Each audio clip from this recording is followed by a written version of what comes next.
We saw some candida. There was, as you can see, we see the blood here. There were some parts in the sample where we were seeing mass level of candida. And when we started seeing that amount of candida, mean that the white blood cells is unresponsive for a period of time. This is one of my patients. He was with me for a while, about 2 years. Yeah, 2 years. So we have a good idea how his health is.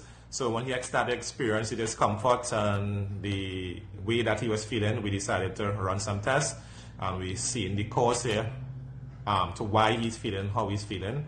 And when we look back on it with the blood work, and when he started to feel like that is after having sexual intercourse with a vaccinated person. So yes, we finally proved that it can spread through sexual intercourse. So we're going to do some more videos with this to prove that, because we already proved that we could correct the blood. So we won't be doing any more videos with that. We'll be more diverting our resources into proving if it can pass through sexual activities. Just like how HIV could pass through sexual activities, I always had a feeling that this also can pass through sexual activity. So we're going to try our best to clean this up. And this video is just to bring awareness again to the public. We actually prove it. It's been 2 months we were trying to prove it. I even say it in all my interviews. We're trying to prove it. It's not proven yet when persons was asking me the question. But now I actually prove it with the blood work that I'm seeing here today. Right, so yes, it is a possibility, and with all the effects that he's feeling now due to the blood that we see in here, which is massive acid reflux, pain behind the eyes, chest pain, and heartburn, and all these things he was experiencing. So we're going to try our best to see if we could correct the blood to correct all the symptoms that he is feeling. All right, so it's your boy, Dr. Lewis. I am out. Take care of yourself. Remember to follow the page, Telegram page, Dr. Lewis NP, and LEWIS is Lewis, and you could join the group from there. Take care. Shows that actually we could confirm that the spike protein is produced in the deltoid muscles where the vaccine is administered, injected.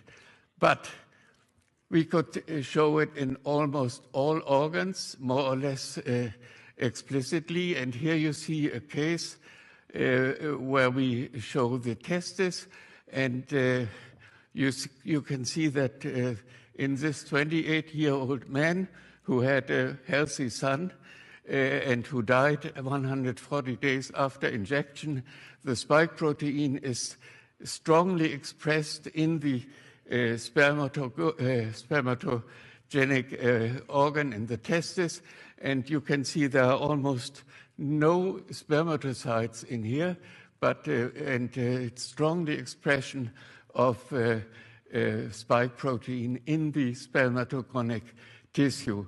So also in elder persons, this is an old man, and you can see here's also a strong expression in the spermatogonia. There's not one single spermatozoon in this, and a strong expression of the spike protein. So if I may make a personal comment, this is not a scientific comment. If I were a woman in fertile age, I would not plan a motherhood from a man who has been vaccinated, unless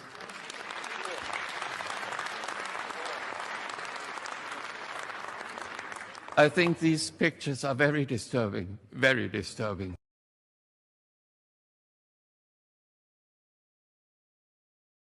How did you know not to get the vaccine? Well, I'm a nurse. Oh, you're a nurse.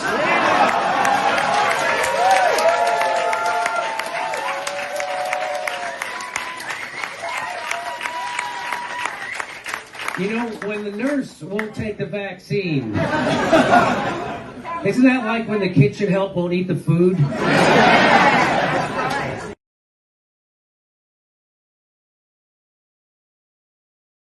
When the WHO and the CDC want to start, pandemic, people have to live in constant fear now.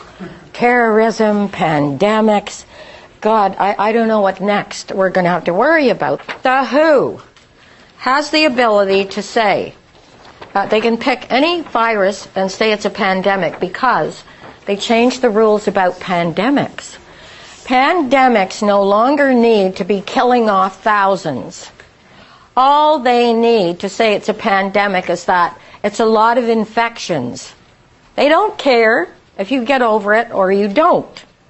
As long as it's a lot of infections, they can do this. You've got it on page 11 there. They changed the criteria. So instead of being widespread death, it only has to be widespread infections. Then, this is what happens. As soon as they declare a pandemic, and the big pharma is backing them, they can put out all the untested vaccines they want. And if something dreadful happens when you get them, they're not liable.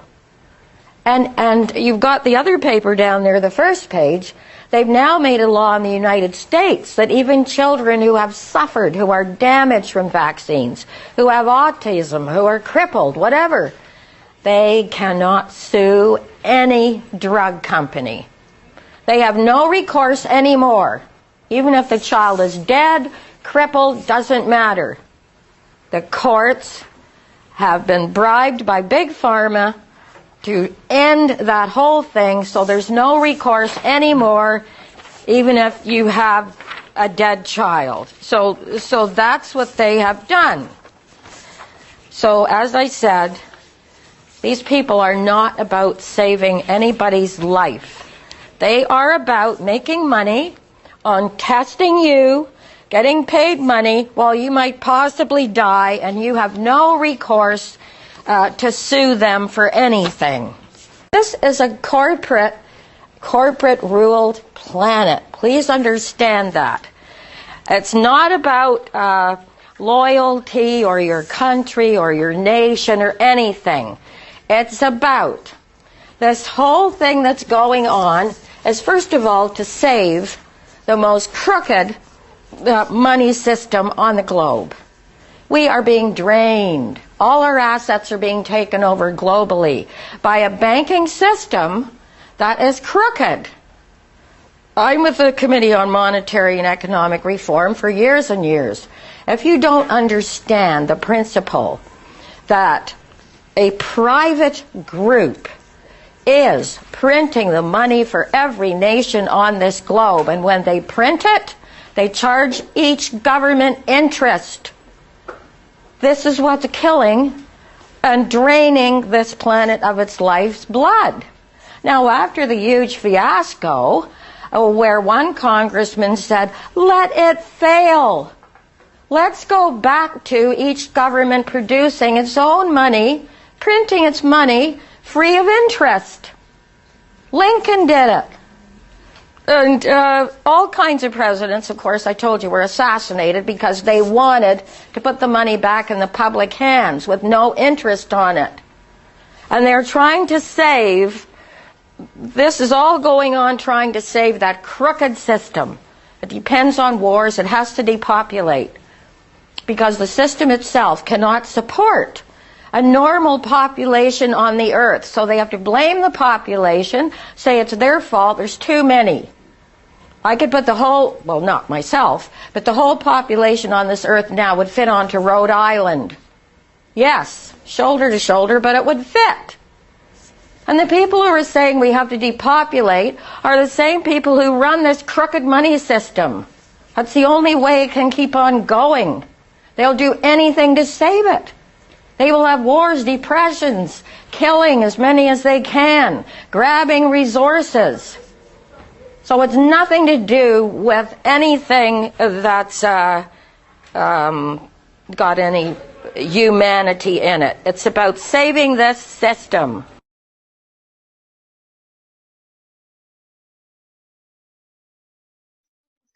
Hey TikTok, my name is Anne, and you don't know me, but this is a video about my medical experiences with the pointy thing that people are getting nowadays. I haven't taken it, but I'm going to tell you something about it that I know medically. This isn't misinformation. This is my own personal experience, and my doctors agree with this experience. So, I have a disorder called CIRS, C-I-R-S, if you choose to Google it, chronic inflammatory response syndrome, inflammation in response to toxins. My body, my immune system, makes inflammation and overreacts in response to toxins. I'm a walking toxicity meter. I walk into buildings, I walk by anything poisonous, and I can tell you that it's poisonous because within seconds I get sick. My body produces inflammation. Just like someone with a peanut allergy can get sick from 10 feet away, if there's something poisonous, I can sense it from 10 feet away. Mold is primarily what I react to because little did you know, or most people don't know, mold is highly poisonous. It's not just allergens, it's not just spores.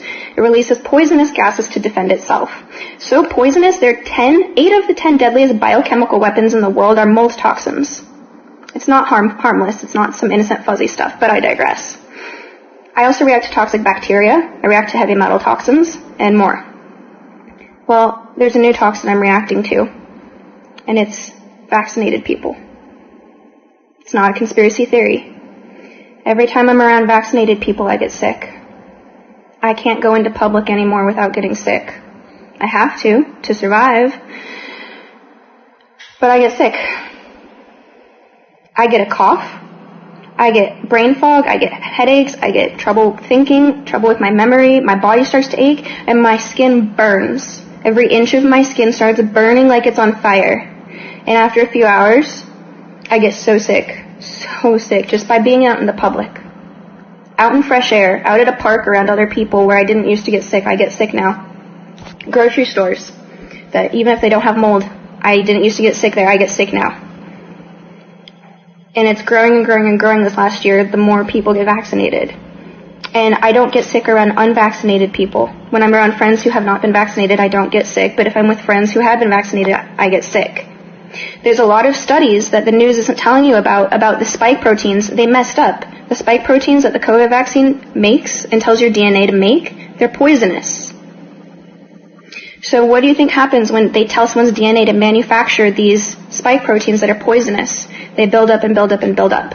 I can smell them on people's breath. And it makes me sick. I react quickly to poison, but what do you think is going to happen in a few years to everyone else? If you don't understand this trick, you will be easy to manipulate. It's been used by the government, by big corporations, and by the media to control public thought and behavior. This is how people use numbers that are technically true to make things sound way scarier or way safer than they actually are. Here's the trick. Absolute risk is the real chance of something happening. Think about a jar with 10,000 marbles in it and only one of them is red. Your chance of picking the red marble is 1 in 10,000. That's the absolute risk. Now, relative risk compares two tiny numbers to make one of them sound huge. So if there's another jar and it has 2 red marbles, they'll say, you have 100% more chance of getting a red marble in this jar than you do in this jar. Well, your chance went from 1 in 10,000 to 2 in 10,000, both small numbers, but your chance has doubled. Relative risk is the favorite tool of fearmongers because it makes a tiny number sound huge. Absolute risk shows the real world odds. Now watch how this plays out. You've seen the headline, you're 840 times more likely to get sick from raw milk than from pasteurized milk. That's a relative risk number. It is technically true, but the absolute risk of getting sick from raw milk is about 1 in 13,000 for the people who drink it. That is less than 1/100th of 1%. They pulled the same move with COVID vaccines. Do you remember the headlines? The Pfizer vaccine is 95% effective.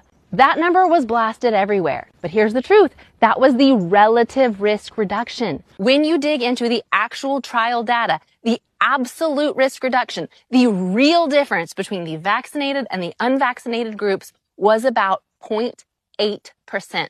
Less than 1%. They could have said this shot lowers your actual risk by less than 1%, but they didn't. They went with the bigger, scarier sounding number, 95%. and people made life-changing decisions based on that framing. It wasn't technically a lie, but it was incredibly misleading, and that should make you angry because it shows how much public opinion can be manipulated by the way statistics are presented. So whether it's food safety or medicine, statistics can be technically true, but still used to trick you. Next time you hear a scary or amazing number in a headline, ask, are they talking about relative risk or absolute risk? Relative risk, it sells headlines. Absolute risk tells the truth.